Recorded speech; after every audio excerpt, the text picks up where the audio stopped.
Encore une fois de plus, bonjour et bienvenue dans ce flash info de la mi-journée sans plus tarder les détails. Le président de la République, chef de l'État, professeur Faustin Archange Touadéra, a procédé le mercredi à l'installation des magistrats et juges nouvellement nommés dans les instances judiciaires. La cérémonie a eu lieu dans la salle de la Cour de cassation. Reportage signé Yagrengo Siviane et Bissi Jospin.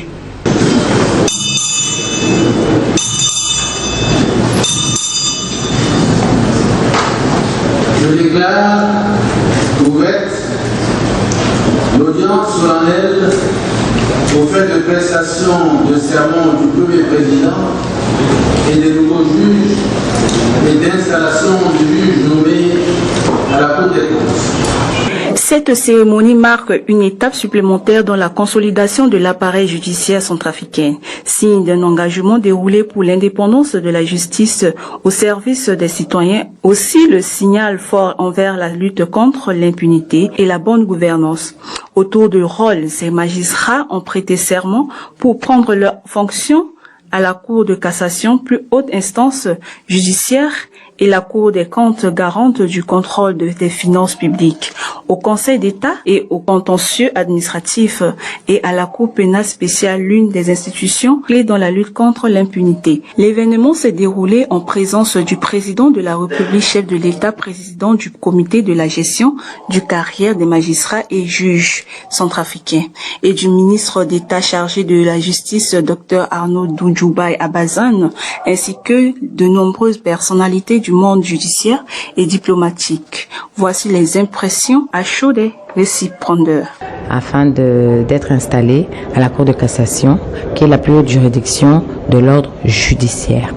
Donc c'est la juridiction qui représente le pouvoir judiciaire en République centrafricaine. C'est une grande fierté.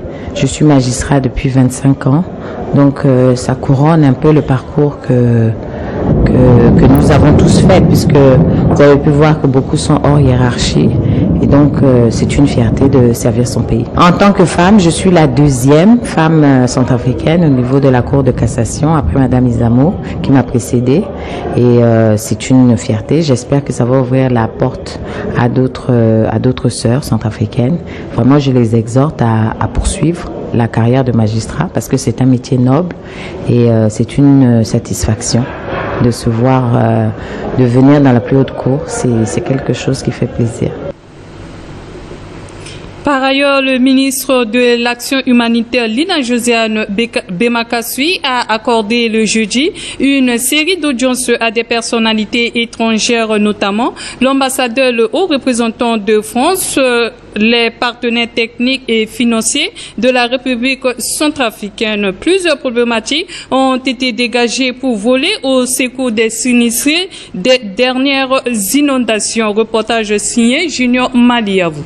La première rencontre du ministre de l'Action humanitaire avec les partenaires œuvrant dans plusieurs domaines vise à préconiser et secourir les sinistrés de la pluie diluvienne de ces derniers temps. À l'issue de cette rencontre, quelques suggestions ont été faites pour assister ces victimes. Nous avons ici au niveau du ministère humanitaire le cluster inondation, et comme vous le savez, nous sommes en plein pied dans la saison pluvieuse. Ces derniers temps, il y a eu des pluies diluviennes qui ont causé des inondations dans les quartiers.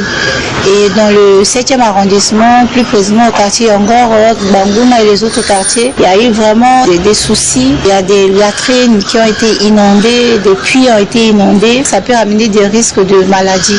En tant que ministre de l'Action humanitaire, où nous avons ici au sein du ministère la stratégie adaptative des risques et catastrophes, j'ai convoqué rapidement en urgence cette réunion pour échanger avec la communauté humanitaire, surtout le cluster WASH, pour voir comment est-ce que nous pouvons désinfecter ces eaux, assainir les quartiers qui ont été inondés et assister rapidement la population pour éviter tout risque de maladies comme le paludisme, le choléra et d'autres maladies. Après sa première rencontre, Le membre du gouvernement a ensuite reçu l'ambassadeur de France en République centrafricaine, M.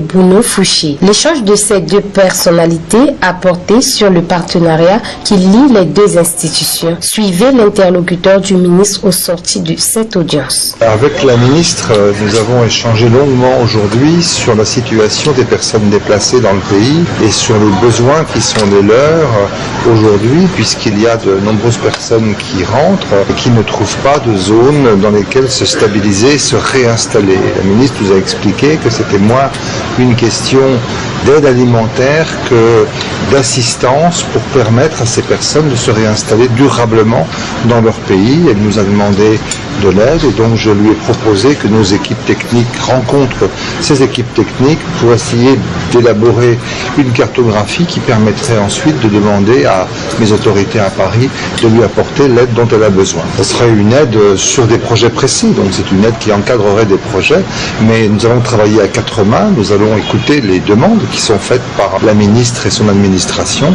et nous demanderons à Paris de leur venir en aide en tant que de besoin. Très bien. Parfait, madame. Madame la ministre, au revoir. Merci. Et enfin, l'ENERCA sort de son silence le jeudi 17 juillet 2025 pour sensibiliser les autorités locales du 7e et 9e arrondissement de Bangui de la reprise de ces activités dans l'intérêt d'électrifier les ménages non encore lumineux. Jeanne Berdin Lacoué pour le compte rendu. Après quelques semaines de turbulences liées à la rupture des travaux au niveau de l'ENERCA et qui fait suite au drame qui s'était produit le 25 juin dernier au lycée Barthélemy Boganda, la voici auprès des autorités locales pour des mesures permettant non seulement de rétablir le lien entre la population du 7e et du 9e arrondissement de Bangui et les services techniques de l'ENERCA, mais aussi d'électrifier les deux circonscriptions afin de barrer la route à l'insécurité qui bat son plein dans la capitale en raison de ses frontières avec d'autres villages et pays tels que la RDC. D'abord, par rapport au DG, en venant vers nous, c'est juste pour venir nous annoncer que c'est vrai, il y a eu un cas de malheur au lycée Boganda. Et ce cas de malheur a eu comme répercussion le quartier pour les relever les factures. Et cela a posé problème. Le SUPA, il est venu vers nous pour que, c'est vrai, même si le malheur est là, mais cela n'empêche pas l'INERCA de faire son travail. L'INERCA, une institution nationale appelée à continuer à produire de l'électricité, donner de l'électricité à la population. Donc nous allons quitter cette réunion. Comme nous sommes chefs de groupement, nous avons fait le tour des chefs pour que chacun passe ce message, demande à sa population d'être patriote, d'avoir le respect du roi et des lois. Donc que chacun s'aligne derrière ce que le chef viendra lui dire, faire de sorte qu'en tout cas, que la population puisse accepter que les personnes de l'ENERCA puissent aller là où se trouve le point de vente de l'énergie. Au sortir de cette réunion, l'ENERCA, par le biais de son directeur général par intérim, réitère son engagement qui est celui de rétablir son système de fonctionnement dit branchement, facturation et distribution de courant au bénéfice de la population centrafricaine en général et celle du 7e et 9e arrondissement de Bangui, dont elle a commencé par la sensibilisation en particulier. Et c'est la fin de ce journal de la mi-journée. Merci pour votre fidélité. Au revoir et bon début de week-end à tous.